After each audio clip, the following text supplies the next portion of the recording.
Heading करो return of income. अच्छा, आप लोग के साथ जब आईटीआर स्टार्ट हुआ था तो उस टाइम पे आप लोग क्या देखा कि हम लोग को सिलेक्शन करना पड़ रहा है 139 सबसेक्शन 1, देखे थे ना हम लोग? याद करके देखो, थोड़ा दिमाग पे जोर डालो। 139 सबसेक्शन 1 देखे थे, 139 सबसेक्शन 4 देखे थे, इस तरह का चीज हम लोग देखे थे उसमें, राइट? आई होप कि आपको याद रहेगा वो वाला पार्ट।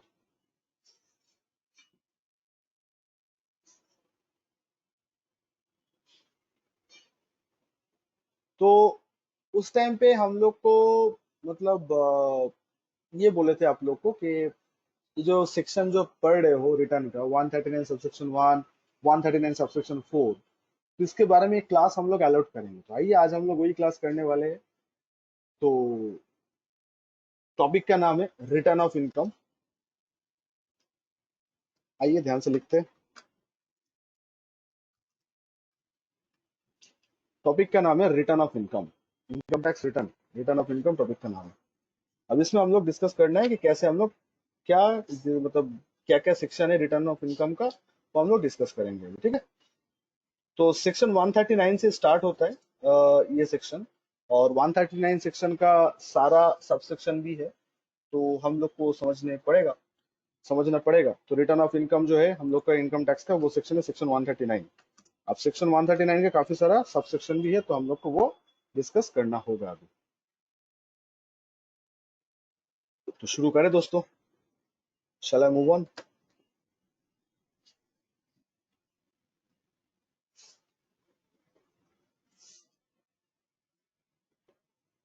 आइए तो शुरू करते हैं। तो सबसे पहले हम लोग का हेडिंग करो कि मतलब इसके अंदर जो हम लोग को ये करना होगा, तो time limit for filing the return of income. Time limit for time limit for filing return of income. Time limit for filing return of income.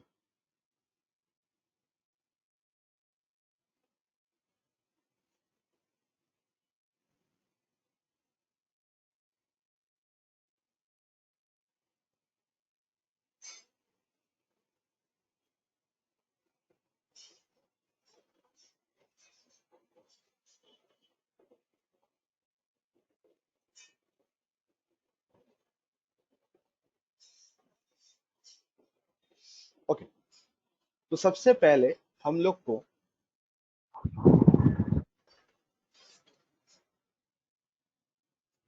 ये जानकारी रखना होगा कि रिटर्न हम लोग कब तक फाइल करना है। दोस्तों, एक कॉमन रूल है यहाँ पे, और उसके बाद रूल्स रेगुलेशन जो है वो एक्सटेंशन भी होता है। तो आप लोग को कुछ इन्फॉर्मेशन मैं आज शेयर करने वाला हूँ, ये इन्फॉर्मेशन आपको याद रखना है। इन्फॉर्मेशन जो है ये आपको आपको याद रखना है कि कब कब कैसे क्या फाइल होगा, नहीं होगा, ऑल दैट आपको याद रखना है। तो सबसे पहले ये है सर, सबसे पहले हम लोग को रिटर्न फाइलिंग जो करना है वो ये है कि ड्यू डेट से पहले तक हम लोग को रिटर्न फाइल कर देना होगा। ड्यू डेट से पहले अगर हम लोग रिटर्न फाइल करते हैं तो हम लोग का कुछ भी इंटरेस्ट पेनल्टी नहीं लगता। गाइस, आप लोग को नहीं लगता कि रिटर्न फाइलिंग का ड्यू डेट होना चाहिए कोई भी असेसमेंट ईयर का? तो लॉ में एक डिफॉल्ट असेसमेंट ईयर का ड्यू डेट दिया गया है, बट आपको पता है देश में अभी कोविड चल रहा था, अभी खत्म नहीं हुआ, तो उसके चलते बहुत कुछ हैम्पर्ड होता है, और ड्यू डेट जो होता है वो हम लोग क्या करते हैं, रिवाइज करते हैं। ड्यू डेट जो होता है वो हम लोग क्या करते हैं, रिवाइज करते हैं। ओके, तो ये जो ड्यू डेट का रिवीजन का जो बात है, हम लोग जो ड्यू डेट रिवीजन करना होगा एंड ऑल दैट, तो हम लोग को एग्जैक्ट ड्यू डेट रिवाइज वाला याद रखना है, ठीक है? तो normally income tax return filing के केस में यहाँ पे दो कैटेगरी ऑफ एसएससी आपको मिलेगा। प्राइमरीली प्राइमरीली कितना कैटेगरी ऑफ एसएससी मिलेगा आपको? दो कैटेगरी ऑफ एसएससी मिलेगा। नंबर वन, मतलब कैटेगरी नंबर वन, वो एसएससी जो ऑडिट के लिए कंपलसरी है। कैटेगरी नंबर वन जो ऑडिट के लिए कंपलसरी है, जिनका ऑडिट होगा। और कैटेगरी नंबर टू जो एसएससी ऑडिट के लिए कंपलसरी नहीं है, जिनका ऑडिट नहीं होगा। सर फिर से बोलिए। कैटेगरी नंबर वन जिनका ऑडिट होगा, और कैटेगरी नंबर टू जो ऑडिट के लिए कंपलसरी जो लोग नहीं। डन? तो अभी हम लोग क्या करेंगे, अभी हम लोग यहाँ पे डिस्कस करेंगे कि कैसे हम लोग का यहाँ पे डेट सिलेक्ट होगा। ठीक है, तो ऑडिट के लिए कुछ एक डेट दिया जाता है, नॉन ऑडिटिंग के लिए कुछ एक डेट दिया जाता है, तो हम लोग एक करके उस चीज को समझना है। ठीक है, तो सबसे पहले जो नॉन ऑडिटिंग होगा, मैं असेसमेंट ईयर आपका 2020-21 का बात कर रहा हूँ, सॉरी 21-22, हम लोग कौन से असेसमेंट ईयर के हैं, 21-22। तो आप लोग सारा डेट जो है ये असेसमेंट ईयर के हिसाब से आप लोग करना, 21-22। सो पहला ऑप्शन होगा इन केस ऑफ नॉन ऑडिट। यहाँ पे इंडिविजुअल पार्टनरशिप फॉर्म मैटर नहीं करता, मैटर करता है auditing status. So in case of non audit, in case of non audit जिनका ऑडिट नहीं होगा, इन case of what, in case of non audit.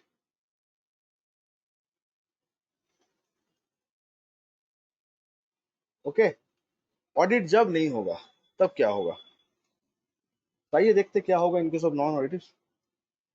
So return must be filed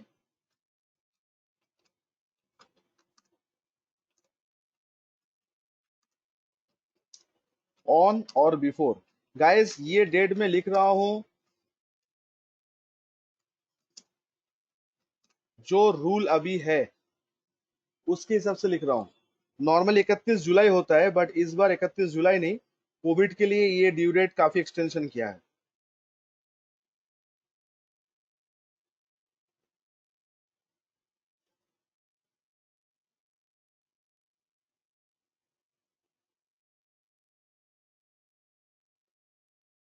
समझ रहे हो,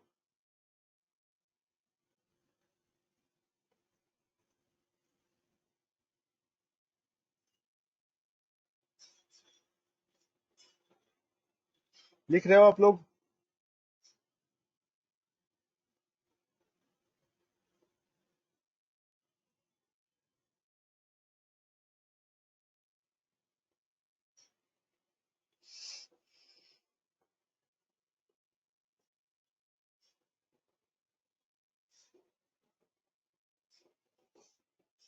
31, सॉरी सॉरी सॉरी, क्या उल्टू फालतू लिख रहा है, 30 सितंबर होगा, आप लोग बोल भी नहीं रहे हो। हाँ 30 होगा, sorry sorry sorry, my mistake.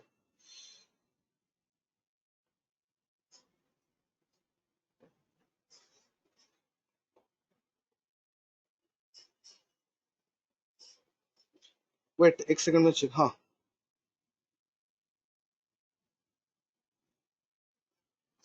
Okay, 30 सितंबर जिनका ऑडिट नहीं होगा।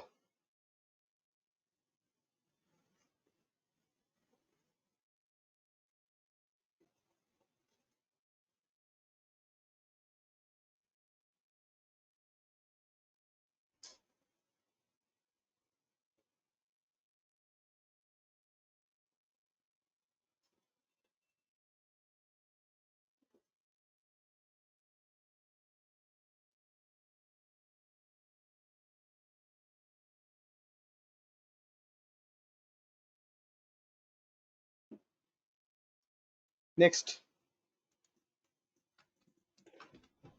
इन केस ऑफ ऑडिट, एक बार मैं चेक करे कंफर्म कर ले रहा हूँ और कुछ नहीं। ठीक है, यही डेट है, ये मई मंथ में आया था, उसके बाद कोई एक्सटेंशन नहीं हुआ। इन केस ऑफ ऑडिट ध्यान से देखो, इस बार ना नियम काफी चेंज है। तो गाइस 30 सितंबर से पहले हम लोग का रिटर्न फाइल कर लेना होगा। क्या 30 सितंबर के बाद हम लोग फाइल नहीं कर सकते क्या, बिल्कुल कर सकते, हम लोग आज चर्चा करेंगे। तो दोस्तों आज के क्लास में हम लोग पूरा डिस्कस करेंगे ड्यू डेट्स को लेके, कि इनकम टैक्स का ड्यू डेट कब है, कितना फाइल करना होगा, नहीं होगा, ऑल दैट, ये सारा चीज हम लोग को करना होगा अभी। ठीक है, सो इन केस ऑफ ऑडिट, अब ऑडिट अगर हो तो उसमें क्या होगा, तो यहाँ पे दो केस होगा। पहले तो ऑडिट रिपोर्ट सबमिट करना पड़ता है, audit report must be submitted on or before, audit report must be submitted on or before 31st November. Okay, तो ये भी 30 ओहो 30 नवंबर में। अच्छा क्या हो गया, मैं सिर्फ मान का नाम गलत क्यों लिख रहा हूँ, sorry sorry guys, November. Okay, on और बिफोर 30th नवंबर, ओके 30th नवंबर 2021, ये लिख लो सितंबर 2021, ठीक है। अच्छा, ऑडिट रिपोर्ट मतलब होता है आपका form 3CB 3CD,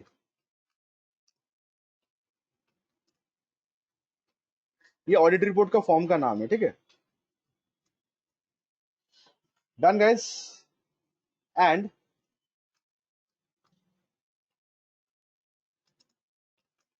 return must be filed, and return must be filed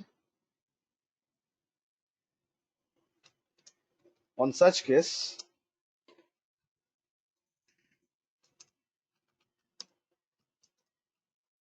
on or before 31st दिसंबर।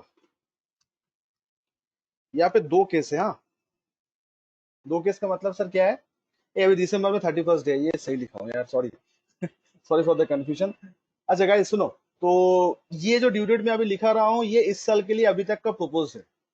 कल अगर फिर से कोई मीटिंग हो और CBDT, central board of direct tax, अगर वो लोग ड्यू डेट एक्सटेंड कर देता है, अगर कल कोई मीटिंग हो और सीबीडीटी अगर डेट एक्सटेंड कर देता है, तो ये डेट भी एक्सटेंड हो जाएगा। अभी तक का जो न्यूज है उसमें तो यही है मार्केट में, और ये न्यूज आपको मैं बता दे रहा हूँ, ये डेट पक्का 90% चांस से एक्सटेंड होने वाला है, बिकॉज मैं पास्ट एक्सपीरियंस से बता रहा हूँ। जैसे ही नजदीक आएगा, फिर सीबीडीटी कोई गाइडलाइन लेके आएगा, डेट को एक्सटेंड कर देगा। बट हम लोग उस टेंशन को लेके नहीं जाना, हम लोग उससे पहले करके नक्की करना होगा। Every one of you getting this?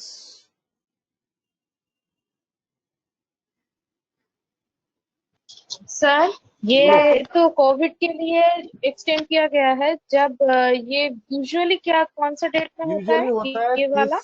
31st अगस्त होता है वो, ऊपर का, और नीचे का होता है 31st अक्टूबर। हम्म। अच्छा। ठीक। ठीक है, दो दो मान करके एक्सटेंशन कर दिया और कुछ नहीं। लास्ट टाइम दो मान क्या, लास्ट टाइम एक साल तक एक्सटेंड हो गया था, मतलब 3-4 महीने तक एक्सटेंड हो गया था। मुझे याद है हम लोग सबमिट किए थे दिसंबर में, ये जो 31 दिसंबर जो लिखे थे ना, ये सबमिट किए थे जनवरी में। आपका डेट था जनवरी का 7 तारीख 8 तारीख था, और फाइलिंग था फरवरी का 15। ओके, तो लास्ट टाइम फरवरी मंथ तक गया था, मार्च में साल खत्म होते फरवरी तक गया था। क्यों? सब लोग को बात है कि देखो लास्ट ईयर 6-7 महीना कोविड के लिए सब बंद था, और एक साथ जीएसटी का ऑडिट, इसका ऑडिट सब एक साथ आ गया था, तो लोग बोल रहे हम लोग करने का तो टाइम दो। देखो एसएससी एक बार भी नहीं बोलते है कि हम लोग नहीं करेंगे, but they are asking for time. जैसे कि हम लोग बचपन में कैसे पढ़ते थे, याद है? आप लोग सेमेस्टर एग्जाम देते हो, बट कभी आप लोग टर्म एग्जाम दिए हो? हाफ ईयरली, एनुअली, ऐसा कभी लाइफ में आपको सुकून मिला, मतलब सुख प्राप्त हुआ टर्म एग्जाम देने का? तो हम लोग को उस टाइम पे 10 या 10+2 का एग्जाम में ना गैप रहता था। साइंस स्ट्रीम का 4 दिन का गैप, आर्ट्स का 2 दिन का गैप, और हम लोग को लगता है यार कितना छुट्टी मिल रहा है एग्जाम से पहले, तो लास्ट नाइट में जाके याद, ऐसा मेरा फील होता है हर बार कि एक दिन छुट्टी अगर और मिलता तो शायद और पढ़ लेते ठीक है। तो ड्यू डेट कितना भी एक्सटेंड क्यों ना हो, लोगों को लगता है एक हफ्ता और होता तो और अच्छा होता। तो यहाँ पे मिसमैच होता है, सरकार को भी एक्सटेंड करना पड़ता है सबको दबाव में आके। तो मेरा आप लोग से एक ही रिक्वेस्ट है, जब आपको करना ही है तो इतना एक्सटेंशन मत करो, उससे पहले करके नक्की करो, ठीक है। Every one of you getting this? Yes, no?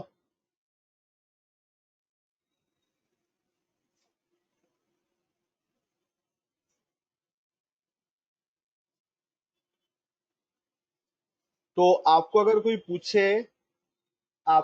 पूछे कि what is the due date of filing return, तो आप इसको सजा के बोल पाओगे? पहले बताओ, ये आप सजा के बोल पाओगे?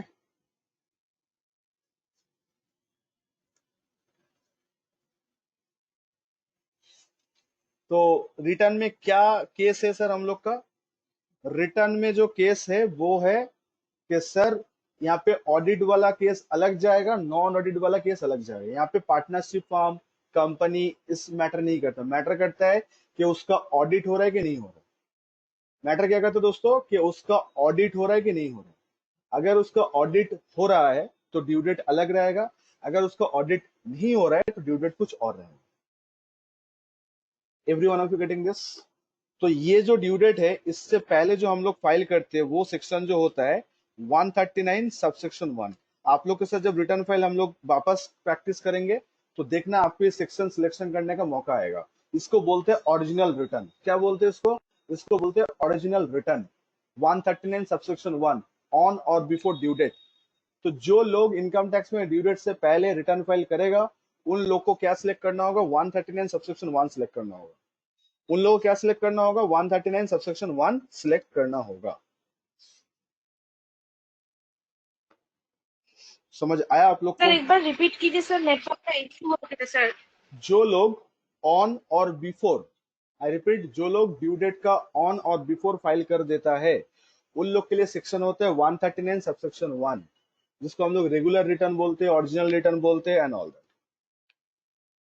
मतलब ड्यू डेट से पहले अगर आप रिटर्न फाइल करने जा रहे हो कोई भी असेसमेंट ईयर का, तो आपको कौन सी सिलेक्शन सेक्शन सिलेक्ट करना होगा? आपको सिलेक्ट करना होगा 139 सबसेक्शन 1। कौन सा सेक्शन सिलेक्ट करना होगा आपको? 139 सबसेक्शन 1, ये सिलेक्ट करना होगा।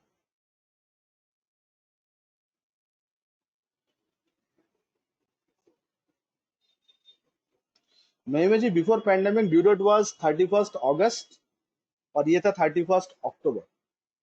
ऑडिट जो था वो 31 अक्टूबर था और नॉन ऑडिट जो केस था वो 31 अगस्त था।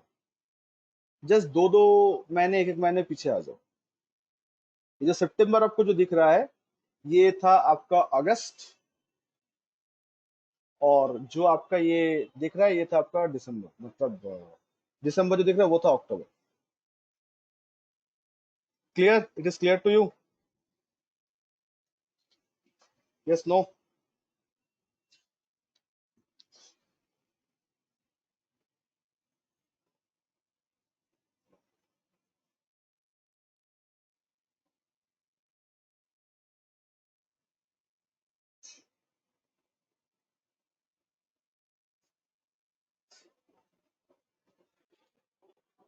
शैल आई मूव ऑन? क्या मैं आगे बढ़ सकता हूँ? तो सेक्शन 139 सबसेक्शन 1 क्लियर हुआ? क्या है सर इसका बात क्या है? जो ऑन और बिफोर ड्यू डेट होता है, जो क्या होता है? ऑन और बिफोर ड्यू डेट होता है।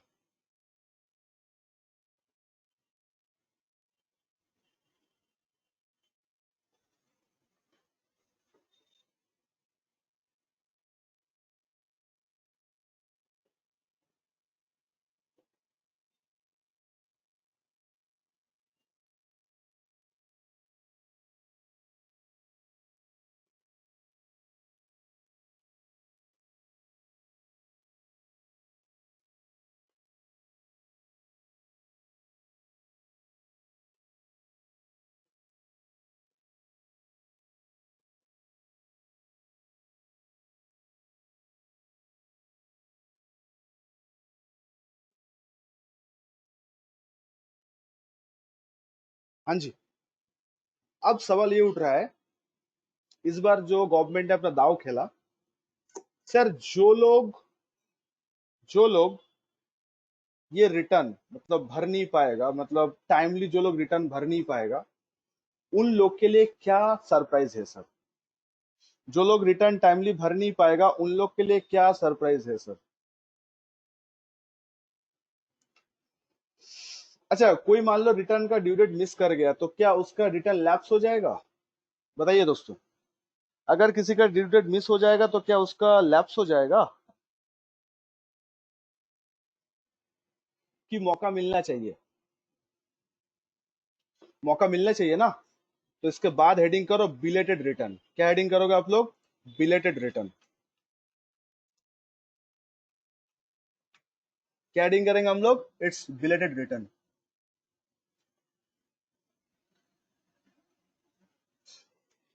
इसमें भी इस बार गवर्नमेंट ने चेंज करके आया।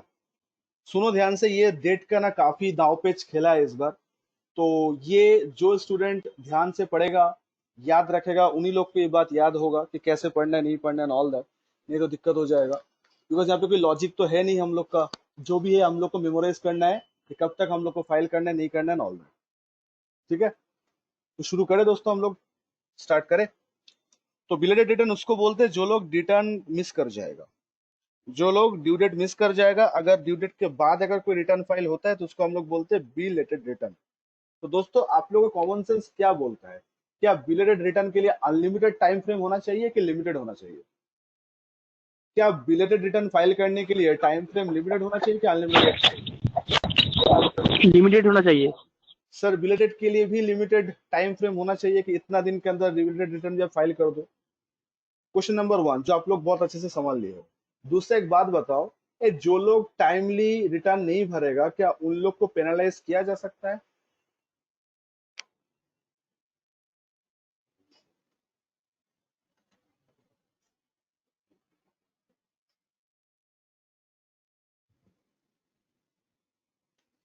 किया जा सकता है ना। तो जो लोग बिलेटेड रिटर्न फाइल करेगा, रिटर्न तो फाइल कर ही देगा, साथ साथ उन लोग को पेनल्टी भी लग जाएगा, लेट फी भी लग जाएगा। कितना हम लोग देखेंगे।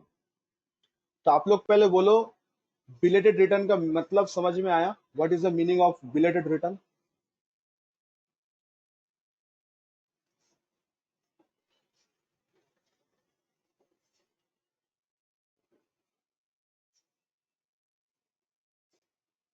बिलेटेड रिटर्न का मतलब समझ में आया ना। जो लोग टाइम के अंदर रिटर्न फाइल नहीं करेगा उन लोग के लिए क्या होगा? बिलेटेड रिटर्न होगा। ठीक है, तो आइए बिलेटेड रिटर्न देखते हैं क्या होता है। तो लिख लो, if the if the return if return if return is not furnished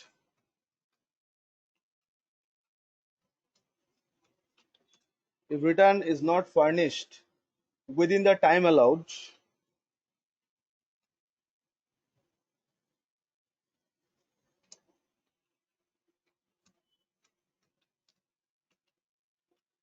within the time allowed under subsection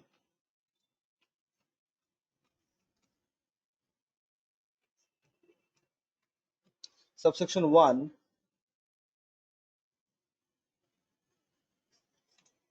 or within the time allowed or within the time allowed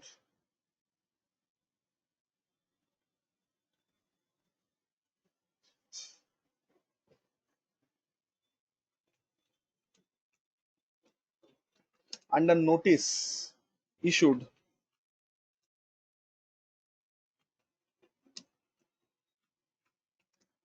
under section 142 subsection 1, the person may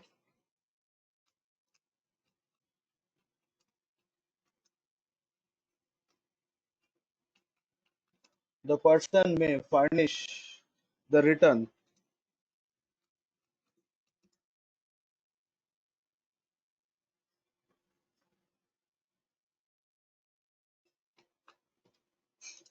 of previous year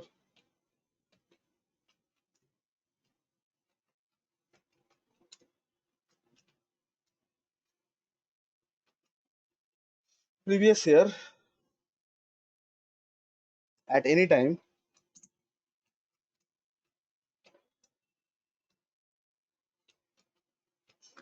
before। लिख लो, इस साल के लिए लिख रहा हूँ। हाँ,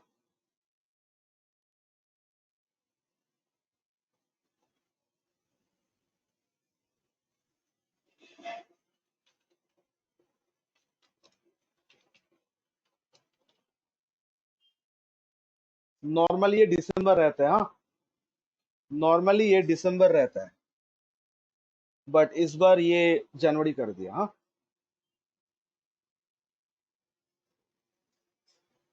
तो दिसंबर मतलब 31 दिसंबर होगा ना? हाँ, हम वो ऑफ कोर्स दिसंबर का last day.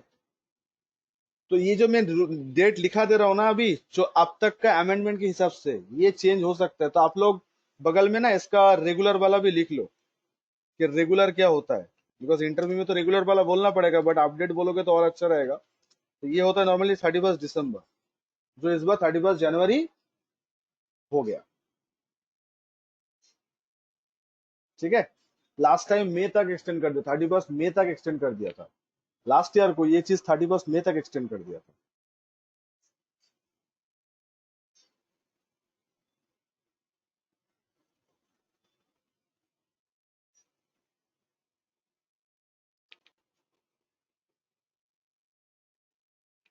Every one of you getting this? Yes, no?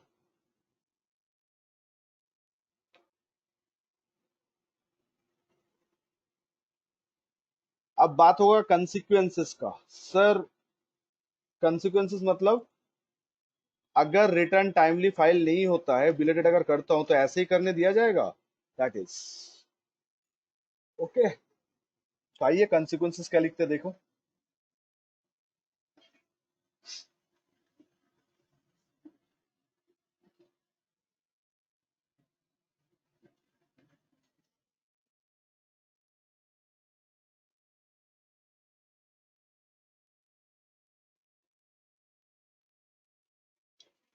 हाँ, यस तोशली, return, yes, answer is yes.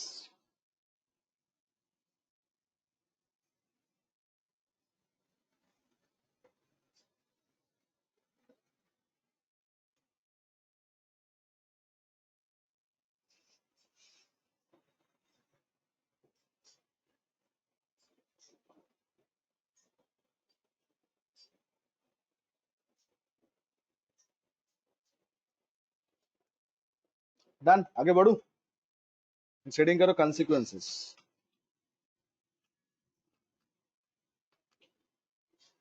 मतलब अगर टाइमली फाइल नहीं करे तो क्या होगा, तेरा क्या होगा कालिया, इस टाइप ऑफ बात, ये कंसिक्वेंसेस।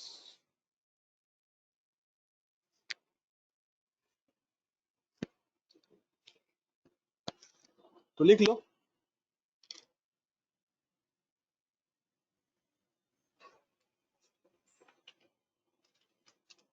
एसओसी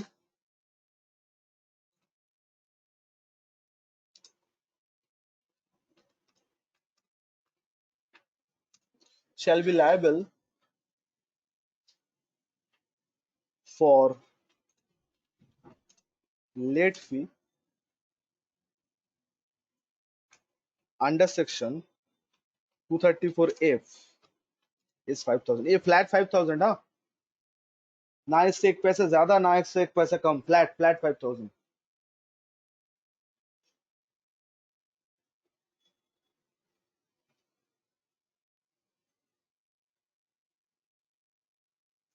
फ्लैट 5,000, मिस किए हो तो 5,000 का चूना लग गया, मिस किए हो तो 5,000 का चूना लग गया। नेक्स्ट क्या है?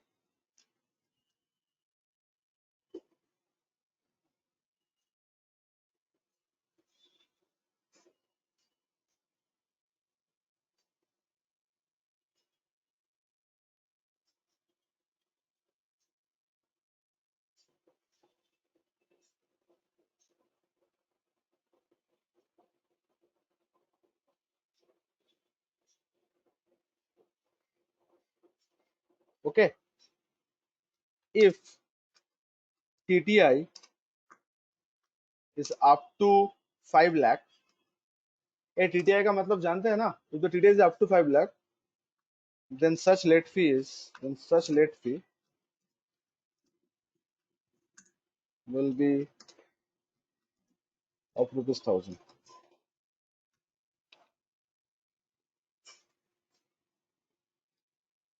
1,000 रुपीज लेट फी लगेगा फिर, ठीक है।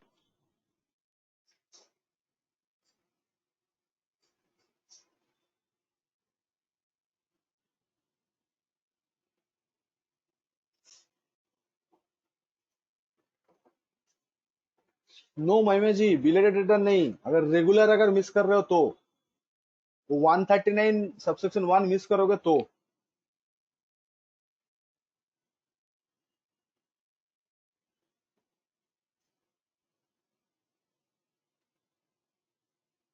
बिलेटेड रिटर्न करती है आपका लेट फी लग जाएगा मैडम। और बिलेटेड का डेट अगर मिस करोगे तो रिटर्न फाइल ही नहीं होगा। आप अगर बिलेटेड का भी डेट मिस कर जा रहे हो तो आपका रिटर्न फाइलिंग ही नहीं होगा। आप अगर बिलेटेड डेट मिस कर जा रहे हो तो आपका रिटर्न फाइलिंग ऑन नहीं होगा।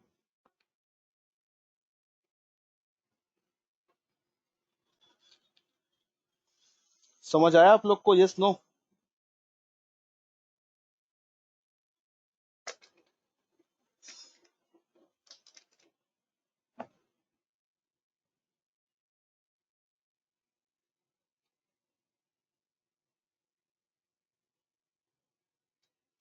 किसी कोई शक या सवाल है तो पूछो।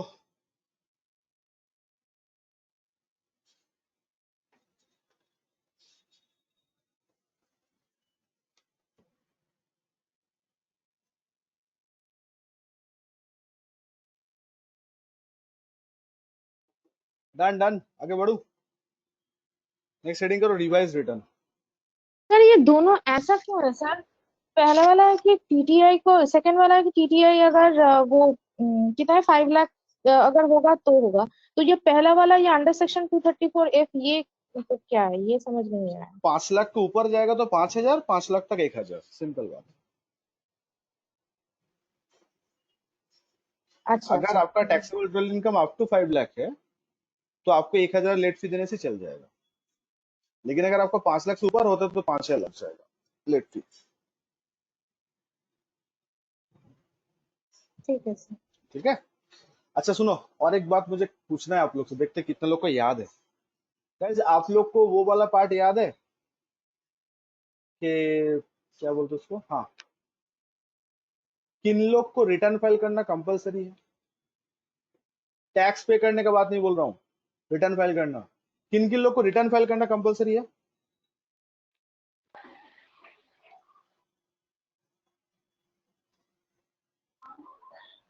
सर टैक्स लायबिलिटी जब 2,50,000 के ऊपर जाएगा तो return filing tax liability, must हो जाएगा टैक्स लाइबिलिटी सोच के बताओ मैडम।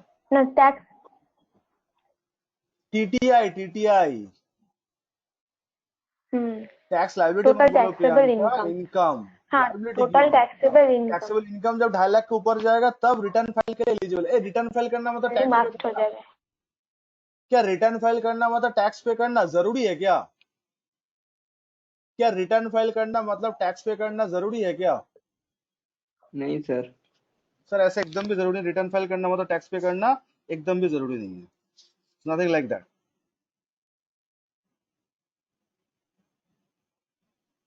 ओके, रिटर्न फाइल करना मतलब टैक्स पे करना जरूरी नहीं है, डिपेंड करता है आपका इनकम के ऊपर।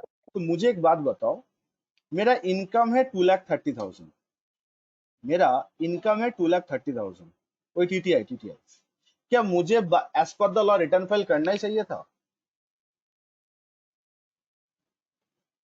क्या मुझे as per the law return file करना ही चाहिए था?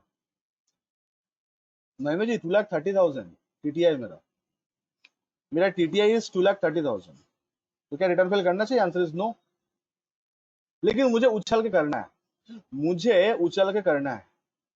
मतलब वही, नहीं सब कर रहे हैं हम भी करेंगे, हम क्यों नहीं करें, हम भी करेंगे। समझ रहे हो मैं क्या बोल रहा हूँ? हम भी करेंगे, हम भी करेंगे, ऐसा करके रिटर्न फाइल करेंगे। ठीक है। तो सर एक बात बताओ, अगर ऐसा हो, हम भी करेंगे, हम भी करेंगे, ऐसा अगर बात हो, और अगर वो ड्यू डेट मिस करे, मतलब किसी का टोटल इनकम अगर 2,30,000 हो और वो अगर ड्यू डेट मिस कर जाए, क्या उसको भी बिलेटेड रिटर्न के लिए लेट फी देना पड़ेगा? एक क्वेश्चन समझ में आया कि और एक बार बोलूं? सुनो ध्यान से क्वेश्चन पहले। सर मेरा इनकम ही 2,30,000 है, टीटीआई मेरा 2,30,000 है, और मुझे रिटर्न फाइल करने का जरूरी था। मैंने रिटर्न फाइल किया, लेकिन बिलेटेड वाला किया, ड्यू डेट के अंदर नहीं किया था। हम लोग बिलेटेड रिटर्न फाइल किए थे, ड्यू डेट के अंदर नहीं किए थे। तो अगर हम ऐसा करें तो क्या मुझे भी लेट फी देना जरूरी है क्या? अच्छा आप ये क्वेश्चन पूछने वाले थे, चलो हम पूछ लिए। हाँ जी बोलिए, क्या मुझे भी लेट फी देना पड़ेगा क्या? And the answer is no, क्योंकि आपके लिए तो रिटर्न फाइल एलिजिबल ही नहीं था, फिर भी आप उछल के कर रहे हो।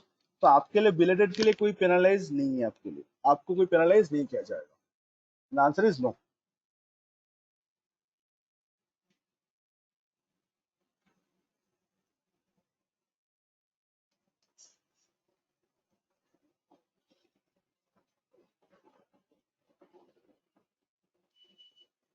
Every one of you getting this? सबको ये बात समझ आया? Yes no?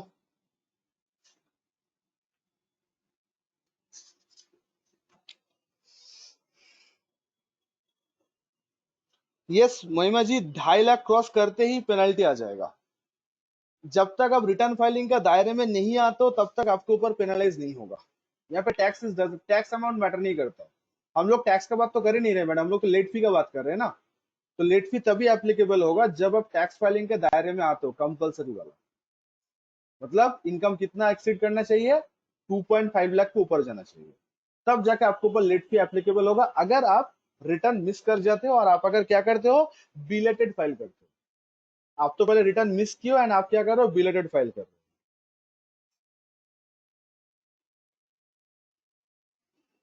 हो। ये दाव पेच सबको समझ में आ गया आप लोग को, किसको रिटर्न, किसको नेट फी देना होगा, किसको लेट फी नहीं देना होगा, ये बात सबको क्लियर हुआ? Yes no? सर कोई अगर बिलेटेड भी नहीं करता है तो उसको भी कुछ नहीं होगा, तो नेक्स्ट ईयर फाइल कर जब तक सकेगा वो। पकड़ा नहीं जाएगा तब तक कुछ नहीं होगा। जिस दिन पकड़ा जाएगा तो पेनल्टी इंटरेस्ट अलग से ठोकेगा उसके ऊपर। पहले तो इनकम कैलकुलेट होगा उसका, उसके हिसाब से नहीं होगा, इनकम टैक्स ऑफिसर के हिसाब से। फिर उसको वो जो टैक्स बनेगा वो टैक्स उसको देना होगा along with the interest, plus उसका जो डिडक्शन वाला पार्ट है उसका कोई बेनिफिट नहीं मिलेगा उसको। नंबर 2, उसको ये भी बेनिफिट नहीं दिया जाएगा, क्या बोलते हैं उसको, ऐसे कोई डिडक्शन तो बेनिफिट मिलेगा ही नहीं। और उसका अकाउंट्स ना मेंटेन करने के लिए 5,000 करके 2 बार लेट फी इंटरेस्ट देना पड़ेगा, आई मीन पेनल्टी देना पड़ेगा, अकाउंट्स मेंटेन ना करने के लिए और ड्यू डेट मिस करने के लिए। ये तभी होता है जब आपका पुराना रिकॉर्ड, मतलब ये आप ज्यादा किए हो तो चलिए। लेकिन अगर आप सर मेरा तो इनकम ही है 2.3 लाख, तो मैं उस तो केस में नहीं पहला बात होगा, तो कि उस केस में नहीं एलिजिबल नहीं होगा, अरे बाप रे, उस केस में क्यों होगा? ये बात करो उन लोग का जो ना, लोग का हम उसी का कंपलसरी, बात पूछ रहे हैं। उसी का कोई बात बनता है, वो आप ना करो कोई फर्क नहीं पड़ता। जब आपके ऊपर एलिजिबिलिटी है ही नहीं मैडम, तो आप करो ना करो कोई फर्क नहीं पड़ता। हम्म। लेकिन आपके ऊपर और अगर मैं एलिजिबिलिटी है तो करना पड़ेगा।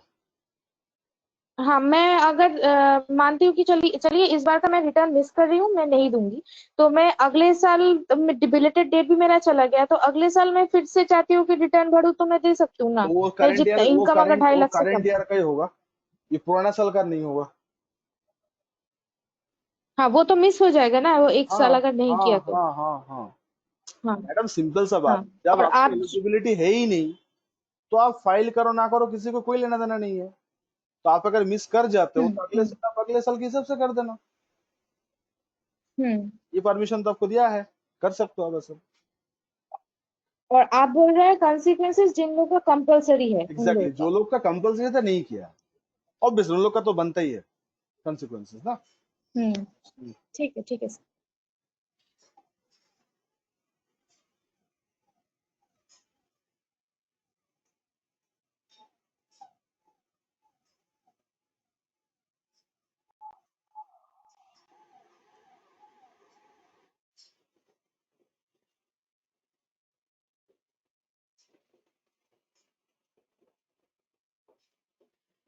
चलो नेक्स्ट हेडिंग करो, revise return. Income tax return can be revised, income tax return can be revised.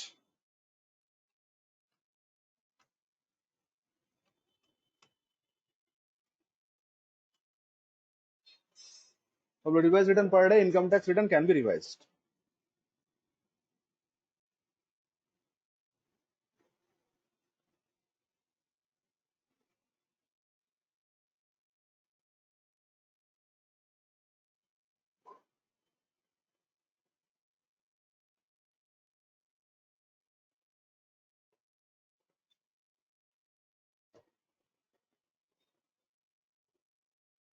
तो आइए revise return.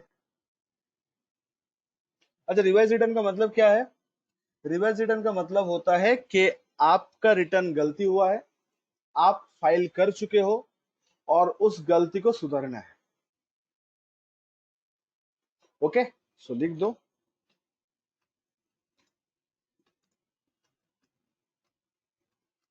Income tax return can be revised, income tax return can be revised, income tax return can be revised on or before end of the assessment year। इसका मतलब क्या है sir? हम लोग अभी कौन सा असेसमेंट ईयर में है? It is 2021-22। कौन सा असेसमेंट ईयर है बॉयज एंड गर्ल्स? हम लोग अभी 2021-22, राइट? तो अगर इस असेसमेंट ईयर का रिटर्न फाइल आप बिलेटेड करो या ऑन और बिफोर करो, मतलब या तो सेक्शन 139 सबसेक्शन 1 के हिसाब से करो या तो सेक्शन 139 सबसेक्शन 4 से करो, अगर आपको लगा कि उसमें गलती हुआ, कि कोई इन्फॉर्मेशन आप गलत डाले हो, बैंक अकाउंट गलत डाल दिए हो, ऐसा कुछ अगर गलती, कोई भी डिस्प्यूट अगर आपको सामने आया, तो उसको आप रिवाइज कर सकते हो असेसमेंट ईयर खत्म होने से पहले तक। तो असेसमेंट ईयर कब खत्म होगा दोस्तों? 31 मार्च 2022। तो उससे पहले तक आप रिटर्न को रिवाइज करके नक्की कर सकते हो। आप लोग को रिवाइज रिटर्न का मतलब समझ में आया? मतलब ओरिजिनल रिटर्न आप लोग फाइल कर दिए हो, ओरिजिनल रिटर्न आप लोग फाइल कर दिए हो और आपको लग रहा है कि गलती हुआ, तो ओरिजिनल रिटर्न आप बिफोर टाइम भी कर सकते हो, ओरिजिनल रिटर्न आप बिलेटेड भी कर सकते हो। ओरिजिनल रिटर्न आप बिफोर टाइम भी कर सकते हो, ओरिजिनल रिटर्न आप बिलेटेड भी कर सकते हो। जो भी आपको करना है आप करो, कोई दिक्कत नहीं है। आपको अगर लगे कि उसमें कुछ गलती हुआ था आपसे, आपका कोई इधर उधर हुआ था, तो उसको आप रिवाइज जरूर कर सकते हो। कब तक रिवाइज कर सकते हो? आप रिवाइज कर सकते हो जो असेसमेंट ईयर के लिए आप काम कर रहे थे, वो असेसमेंट ईयर खत्म होने से पहले। तो we are in the assessment year of 21-22। तो 21-22 असेसमेंट ईयर खत्म होते 31 मार्च 2022। तो अभी का जो नियम है उस नियम के हिसाब से 31 मार्च 2022 से पहले आप रिटर्न को रिवाइज कर सकते हो, अगर आपने कोई गलती की हो तो। अगर इन फ्यूचर में चाहे तो गवर्नमेंट ये सारा डेट को, गवर्नमेंट मतलब CBDT, central board of direct tax, जिनके पास अथॉरिटी है लॉ बनाने का, लॉ तैयार करने का, वो सारा डेट को एक्सटेंड कर सकता है। वो सारा डेट को क्या कर सकते हैं? एक्सटेंशन कर सकता है।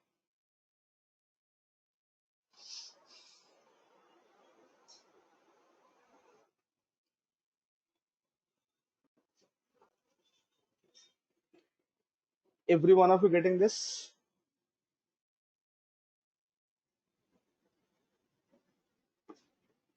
And next होता है defective return.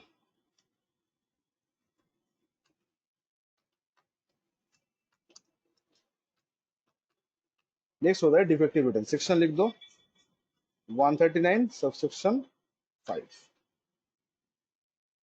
Non sorry subsection 9।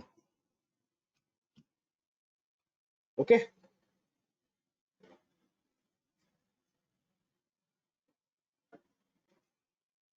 Excuse me guys.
Sorry guys. अच्छा, डिफेक्टिव रिटर्न, हाँ, ये नाम से कुछ समझ आ रहा है आप लोग को? तो लिख लो।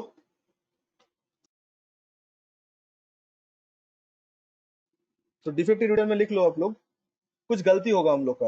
ये रिटर्न फाइल अपडेट करने के टाइम पे गलती कर सकते हैं ना हम लोग। गलती कुछ भी हो सकता है, नाम गलत लिखो, एड्रेस गलत लिखो, अमाउंट गलत लिखो। कि गलती अगर होगा तो उस रिटर्न को डिफेक्टिव माना जाएगा। तो assessing officer considers that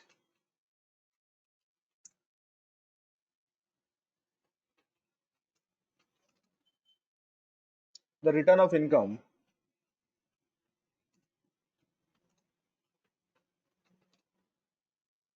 furnished by the SSC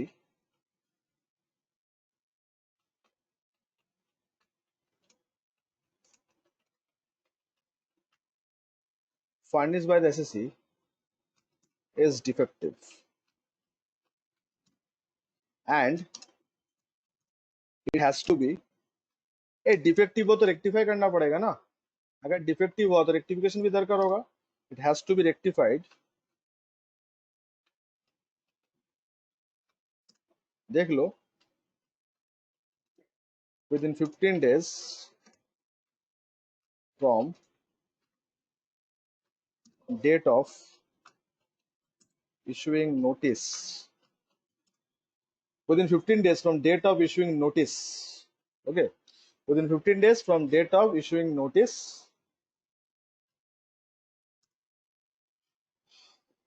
of such defective return.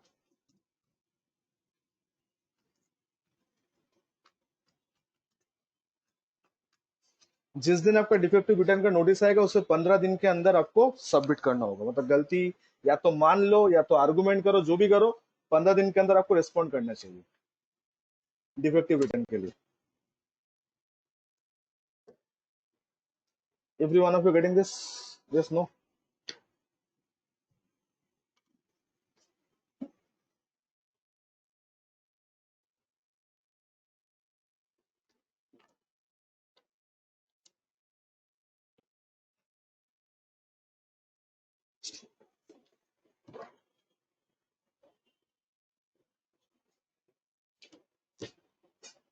तो चलो, हम लोग का रिटर्न का ये 3-4 सेक्शन याद रखने से हम लोग का नॉर्मल फाइलिंग का काम चल जाएगा। क्या क्या? 139 subsection 1, 139 subsection 4, subsection 5 and subsection 9। ड्यूरेट्स को याद कर लीजिएगा। तो हम लोग नेक्स्ट क्लास से आईटी फाइल करके नक्की करेंगे, ठीक है? इस क्लास से जो हम लोग आईटी फाइल करके नक्की करेंगे। तो हम लोग अभी फाइल करके देख सर लेते हैं। बोलो। सर एक क्वेश्चन है जो सिलेबस का नहीं है, पूछ सकती हूँ क्या? पूछिए पूछिए। सिलेबस में नहीं है मतलब? कौन सा सिलेबस? हम कब मतलब सिलेबस सर पढ़ने लगे? मतलब डीटी का नहीं है अच्छा, बोलो। सर। जो अभी जो चल रहा है ना, base erosion on profit shifting, जो एमएनसी, उसको ऊपर बहुत सारे चर्चा हो रहा है। तो ये एमएनसी में कैसे करते हैं दैट टैक्स को अवॉइडेंस करने के क्या क्या तरीका होता है, जो पूरा जो रेवेन्यू है उसको बहुत कम करते हैं। समझे नहीं, तो फिर से बोलो। कौन वो सा वाला थोड़ा पूछ सा रहे हो? फिर से बोलो, फिर से बोलो। समझे नहीं सर, हम। Base erosion and profit shifting का जो कॉन्सेप्ट है ना मल्टी एमएनसी में, जिसके लिए टैक्स को बहुत ज्यादा कम करा गया है और टैक्स नहीं दे रहे, मैंने उन्होंने नहीं दे रहा है कौन नहीं दे रहे? कॉर्पोरेट? सरकार को, एमएनसी, हाँ कॉर्पोरेट वाले। हाँ। तो इसके लिए ऊपर बहुत सारे ओईसीडी ने बहुत सारे प्रोजेक्ट बना रहे हैं एवं इसको ठीक करने की कोशिश कर रहे हैं। तो ये जो प्रॉफिट शिफ्टिंग कैसे होता है, यानी कैसे होता है ये, जो तो सब कुछ तो दिखा, जो इनकम वो लोग करते हैं तो सब तो दिखावा ही होता है ना उधर। ये होता है जब बैंक के थ्रू जो एक्सेस होता है तो सब कुछ तो नहीं, वहाँ पे दे सकते हैं, तो ट्रांजैक्शन इनकम जो कैसे होता वो है, छुपा वो जो लेते हैं। ट्रांजैक्शन होता है वो वहाँ पे बहुत सारा कॉर्पोरेट क्या करते हैं, अपने तो एक रहता है, उसके अलावा वो लोग बहुत सारा सब्सिडीज को ओपन करते हैं। ठीक है? अब सब्सिडीज को ओपन करके मान लो मेरा प्रॉफिट हुआ, सब्सिडी में लॉस हुआ, तो मैं सेटअप करवा लूंगा। बहुत बार कॉर्पोरेट क्या करता है, जानबूझ से कोई एक अपना सब्सिडरी को लॉस दिखाता है, और वो लॉस से जहाँ पे प्रॉफिट सेक्टर होता है वो दोनों को मार्च कर लेता है। तो उसमें से लॉस आ रहा है, मेरे पास प्रॉफिट है, दोनों मार्च हो जाएगा। इस तरीके से लोग प्रॉफिट को हाइड करते हैं। तो इस तरह सिचुएशन गवर्नमेंट ट्रेस करते हैं, कॉर्पोरेट को रिलैक्सेशन भी तो दिया था, 30 से 25% भी टैक्स रेट कर दिया था। बट ये चलेगा, ये चीज सरकार कितना भी कोशिश कर ले, लॉ का लूपहोल्स तो है हर एक जगह, तो लोग लूपहोल्स का फायदा ही लेते हैं। सर प्रॉफिट को वो बोल रहा है क्या, प्रॉफिट को वो अदर कंट्री में वो क्या करते हैं, वो इन्वेस्ट कर रहा है, तो वैसा कुछ हो सकता है जो अदर कंट्री में जब डाइवर्स इन्वेस्ट इनकम करते हैं तो वो इनकम प्रॉफिट डाइवर्सिफिकेशन हो जाता है। ये सरकार का लूपहोल्स है, मतलब लॉ में सब लूपहोल्स है, उसको का फायदा वो लोग ले रहे हैं। आपको ये कहाँ मिला, ये चीज कहाँ पढ़े हो आप ये चीज? सर न्यूज़पेपर में ये तो बहुत अभी तो बहुत चर्चा में होता है ये, रहने दो, एवरी डे कुछ ना कुछ। मोदी जी चाय पे चर्चा कर लेंगे फिर उसके ऊपर, तो फायदा होगा नहीं उससे। कॉर्पोरेट का फंड से सरकार चलता है और उन लोग से चला के करे क्या फायदा होगा? आज ये जो इलेक्शन कमीशन का फंड कौन देता है? ये तो कॉमन बात है, इलेक्शन जो करते हो ये हर साल 11,000 करोड़ 12,000 करोड़ इतना जो प्रोजेक्ट करे करते हो इलेक्शन, तो पैसा कौन देता है? आम आदमी तो देता नहीं है, देता तो कॉर्पोरेट ही है ना। तो कॉर्पोरेट जब फंड्स देगा तो कॉर्पोरेट तो फायदा भी तो लेगा। ठीक है, कुछ नहीं मैडम, ये सब चर्चा होते रहते हैं। अब देखो कहाँ जाके फुल स्टॉप होता है। एनीवे ये रिटर्न वेल फाइल का पार्ट जो भी है समझ में आया आप लोग का? सर बोलो सर एक बात बोलूं बोलो। सर, मान लो हाँ, मैं टैक्स देने के लिए लायक नहीं हूँ, मेरा अमाउंट है 2,30,000 रुपीज, बट मैं इस मंथ उछल के टैक्स पे कर दिया, बट मुझे कि एवरी टाइम के टैक्स पे करना ही होगा? नहीं, लायबिलिटी के ऊपर डिपेंड करेगा भाई। आपका लायबिलिटी है तो पे करिएगा, ऐसा जरूरी नहीं कि इस साल में 10,000 किए हैं तो उसमें 10,000 ही करना होगा, नथिंग लाइक। ओके।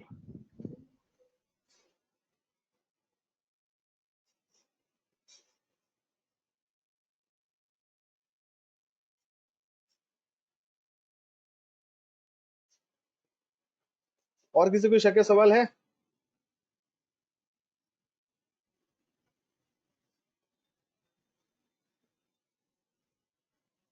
तो चलिए मिलते हैं आप लोग नेक्स्ट क्लास, ठीक है, आईटी फाइल के साथ, ठीक है। ये उसमें हम लोग देख लेंगे कैसे क्या इसका यूसेज होगा, ठीक है। चलो that's it for today guys, thank you so much.